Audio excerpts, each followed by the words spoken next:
आज का जो टॉपिक है ये है international monetary fund IMF. IMF काफी ज्यादा इंपॉर्टेंट है आप सभी के लिए।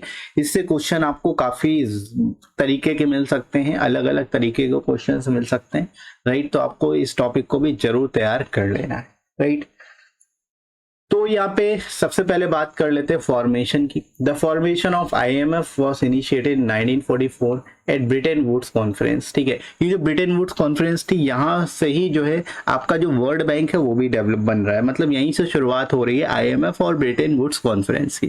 ठीक है, तो याद रखोगे ब्रिटेन वुड्स कॉन्फ्रेंस में ही आईएमएफ और वर्ल्ड बैंक की शुरुआत होती है।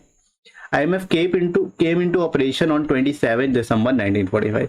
देखो, इसकी शुरुआत हो गई थी ब्रिटेन वुड्स कॉन्फ्रेंस जो कि 1944 में हुई थी, लेकिन आईएमएफ जो है ऑपरेशनल कब हुआ, मतलब ये एग्जिस्टेंस में कब आया एक्चुअली 27 दिसंबर 1945 में। तो 1945 बेसिकली आपको याद रखना है आईएमएफ का फॉर्मेशन है, राइट, 1945 जो दिसंबर में।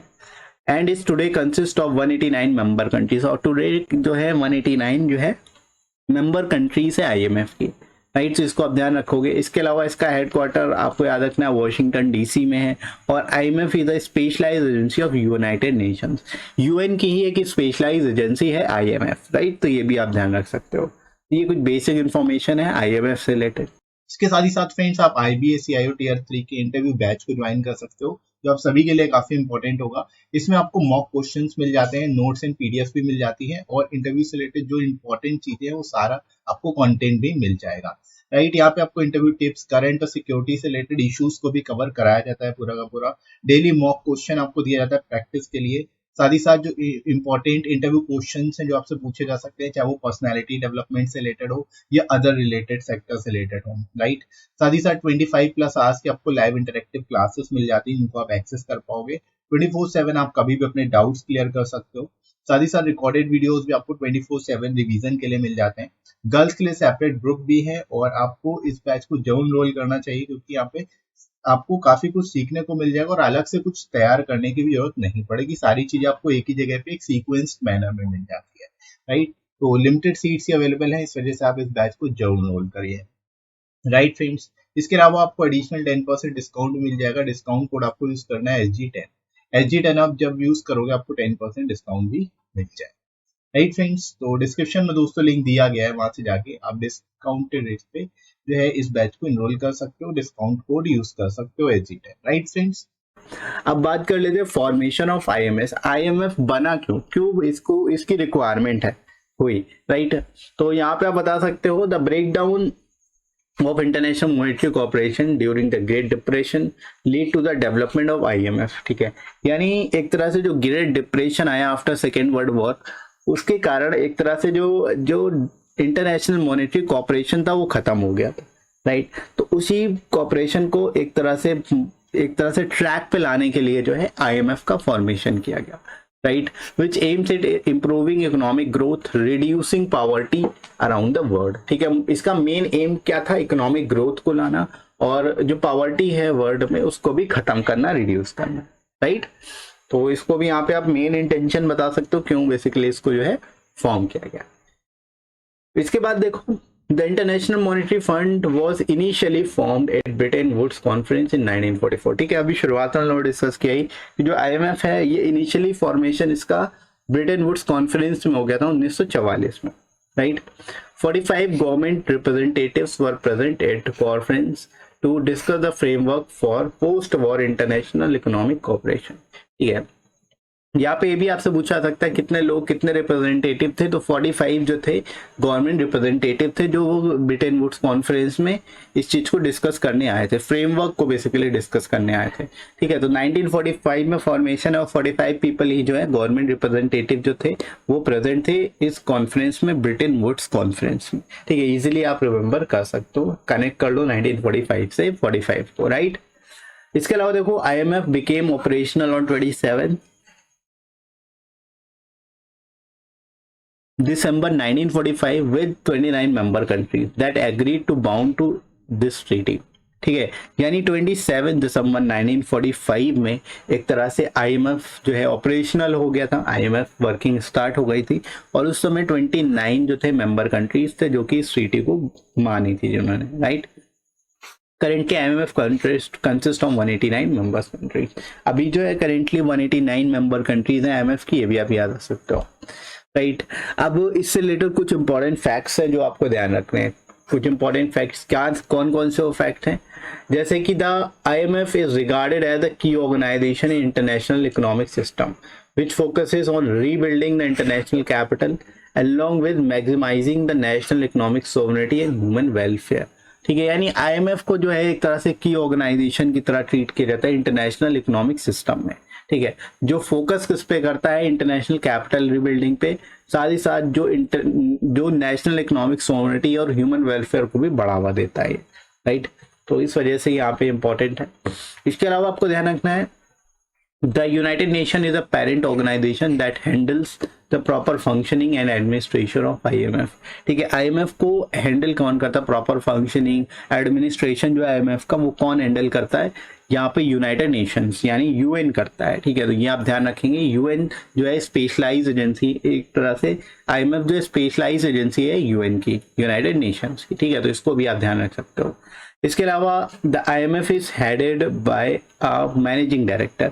IMF के एक मैनेजिंग डायरेक्टर होते हैं, ठीक है, वो is elected by executive board for 5-year term of office. यानी जो MD होते हैं IMF के, वो कितने साल के लिए इलेक्ट किए जाते हैं, 5 years के लिए, 5 सालों के लिए जो है उनको इलेक्ट किया जाता है, राइट। ये भी आप ध्यान रख सकते हो। The current MD of IMF is Kristalina Georgieva. ठीक है, क्रिस्टलिना जॉर्जिवा जो है ये करंट में IMF की मैनेजिंग डायरेक्टर है, राइट। तो आसानी से याद रख सकते हो, इसके पहले क्रिस्टीना लिगार्डे थी, तो अभी क्रिस्टलिना जॉर्जिवा है। क्रिस्टलिना जॉर्जिवा 2-3 बार आप इसको पढ़ोगे, इजीली आपको याद रहेगा।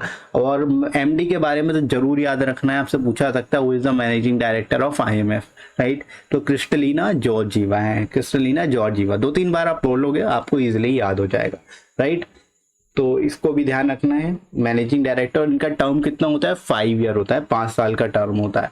ठीक है, और यूनाइटेड नेशन की पेरेंट ऑर्गेनाइजेशन है यूनाइटेड नेशन IMF का, ये भी ध्यान रख सकते हैं। इसके बाद बात करते हैं ऑब्जेक्टिव्स ऑफ IMF। IMF के ऑब्जेक्टिव्स क्या क्या हैं, क्या मेन ऑब्जेक्टिव्स हैं, राइट।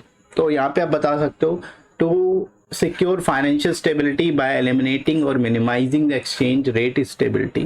ठीक है, यानी कि इस फाइनेंशियल स्टेबिलिटी को बढ़ावा देना इसका मेन ऑब्जेक्टिव है, यहाँ पे आप बता सकते हैं। इसके अलावा to promote high employment through economic assistance and sustainable economic growth. ठीक है, एक तरह से एम्प्लॉयमेंट को बढ़ावा देना, इकोनॉमिक असिस्टेंस देके साथ ही साथ इकोनॉमिक ग्रोथ को भी एक तरह से सस्टेनेबल बनाना जो है यहाँ पे मोटिव है इसका। तो improve and promote global monetary cooperation of the world. ठीक है, यानी कि एक तरह से ग्लोबल मॉनेटरी कोऑपरेशन को बढ़ावा देना और इम्प्रूव करना है, राइट। तो ये भी आप बता सकते हो। To reduce poverty around the world, ये तो सिंपल है भाई, मॉनेटरी फंड है तो पॉवर्टी, गरीबी को खत्म करना एक उद्देश्य होगा ही होगा इसका। तो रिड्यूस पॉवर्टी आप यहाँ पे कह सकते हो।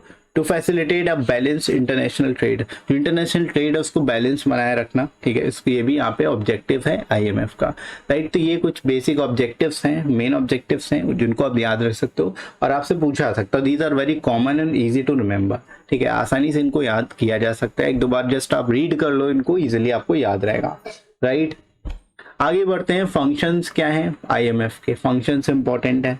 इसमें 3 तरह के मेन फंक्शन होते हैं, एक तो रेगुलेटरी फंक्शंस होते हैं, फाइनेंशियल फंक्शंस होते हैं और कंसल्टेटिव फंक्शंस होते हैं। ठीक है, रेगुलेटरी फंक्शन में क्या होता है कि IMF function as a regulatory body as per the rules of the articles of agreement. It also focuses on administrating a code of conduct for exchange rate policies and restrictions on payments for current account transactions। ठीक है, यानी एक तरह से आप कह सकते हो ये रेगुलेटरी बॉडी है, साथ ही साथ जो रूल्स हैं एग्रीमेंट के आर्टिकल्स के हिसाब से जो है ये जो कोड ऑफ कंडक्ट है एक्सचेंज रेट पॉलिसीज के, उसको यहाँ पे गवर्न करता है, एक तरह से उस पर फोकस करता है। और जो रिस्ट्रिक्शन है पेमेंट को लेकर के करेंट अकाउंट ट्रांजेक्शन्स की, उनको भी रिस्ट्रिक्ट करता है, राइट। तो यहाँ पे रेगुलेटरी फंक्शन जो है एक तरह से IMF करता है इंटरनेशनल मार्केट में। इसके अलावा फाइनेंशियल फंक्शंस कौन कौन से हैं, IMF provides financial support and resources to the member countries to meet short term and medium term balance of payment disequilibrium. ठीक है, यानी कि जो short term and mid term जो है यहाँ पे फाइनेंशियल सपोर्ट प्रोवाइड करता है, ये चीज़ आप ध्यान रखोगे। और जो वर्ल्ड बैंक है वो लॉन्ग टर्म फाइनेंशियल असिस्टेंस देता है। ठीक है, तभी ये मेन डिफरेंस होता है IMF और वर्ल्ड बैंक के अंतर्गत। वर्ल्ड बैंक जो है वो लॉन्ग टर्म लोन प्रोवाइड करता है, जबकि IMF जो है शॉर्ट टर्म और मिड टर्म लोन प्रोवाइड करता है। राइट, तो इसको भी आप ध्यान रख सकते हो साथ में ही। अब देखो कंसल्टेटिव फंक्शंस क्या क्या हैं। IMF is a center for international cooperation for the member countries. It also acts as a source of counsel and technical assistance. ठीक है, इंटरनेशनल कोऑपरेशन के लिए एक तरह से जो है कोऑपरेशन सभी मेंबर कंट्रीज को करता है ये, और एक तरह से सेंटर है इंटरनेशनल कोऑपरेशन का, और source of council and technical assistance भी इसको एक तरह से एक्ट करता है ये। राइट, तो यहाँ पे कंसल्टेटिव फंक्शंस भी हैं, फाइनेंशियल फंक्शंस भी हैं, रेगुलेटरी फंक्शंस भी हैं। ठीक है, 3 तरह के फंक्शंस हैं जिसको आप इजीली जो है यहाँ पर एक्सप्लेन कर सकते हो। राइट, अब इससे रिलेटेड कुछ इन्फॉर्मेशन जो आपको याद रखनी ही रखनी है, बहुत ज़्यादा इंपॉर्टेंट है, और इस पे क्वेश्चन आने के काफ़ी ज़्यादा चांसेस होते हैं। आपसे क्वेश्चन पूछा जा सकता है इनमें से किसी भी चीज़ पे। ठीक है, तो जो बेसिक फैक्ट था वो हम लोगों ने पहले डिस्कस कर लिया। अब ये स्लाइड बहुत ज़्यादा इंपॉर्टेंट है, इसमें फॉर्मेशन आप ध्यान रखोगे, ये आपको बेसिकली याद करने वाली स्लाइड है जो आपको याद होना चाहिए। फॉर्मेशन 27 दिसंबर 1945, 27 दिसंबर 1945 को फॉर्मेशन हुआ था इंटरनेशनल मॉनेटरी फंड का, तो ये आप याद रखोगे। दूसरा हेडक्वार्टर आपको याद हो ही गया होगा, वॉशिंगटन DC में है, वॉशिंगटन DC USA में है। राइट, तो वॉशिंगटन DC याद रखेंगे, और 27 दिसंबर 1945 जो है यहाँ पर आपका फॉर्मेशन डेट है। बाकी यहाँ पे इसकी शुरुआत ब्रिटेन वुड्स कॉन्फ्रेंस में 1944 में हो गई थी। ठीक है, तो ये भी आप बता सकते हो।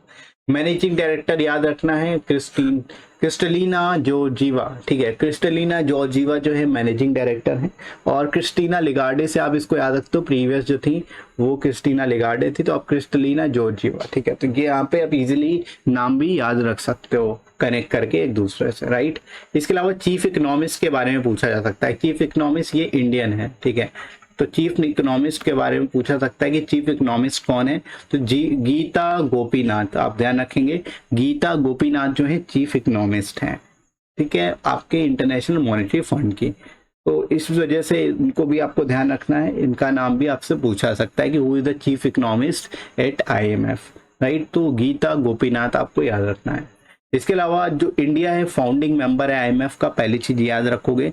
दूसरा वोटिंग राइट्स जो होते हैं, ठीक है, उसमें जो इंडिया के पास कितना पोर्शन है, 2.63% है। आप ध्यान रखेंगे, वोटिंग राइट्स में जो है इंडिया का 2.63% जो है IMF के अंतर्गत हिस्सेदारी है। तो इस चीज को ध्यान रखना है, काफी ज्यादा इंपॉर्टेंट है ये। राइट, वोटिंग राइट से रिलेटेड कभी कभी पूछते जाता है कि कितने परसेंट, आपसे पूछ लिया जाएगा कितने परसेंट IMF में हिस्सेदारी है भारत की, तो आप ध्यान रखेंगे 2.63%। राइट, और बाकी इंडिया जो है फाउंडिंग मेंबर है IMF का। देखो UN का फाउंडिंग मेंबर है, तो UN की जो कंट्री जो जितनी भी अलाइड जितनी भी बेसिकली जो है उससे रिलेटेड ऑर्गेनाइजेशन होगी तो उसका भी होगा। तो ऐसे आप याद सकते हो कि IMF का भी फाउंडिंग मेंबर है। इसके साथ ही साथ आप लोग टेलीग्राम चैनल को ज्वाइन कर सकते हो, इस पे आपको सारी इंपॉर्टेंट PDFs और क्लासेस की नोटिफिकेशन मिल जाएंगी। राइट, और इसका लिंक आपको डिस्क्रिप्शन में मिल जाएगा, और कमेंट सेक्शन में ही मैं पिन कर दूंगा, वहां से जाके आप वहां देख सकते हो।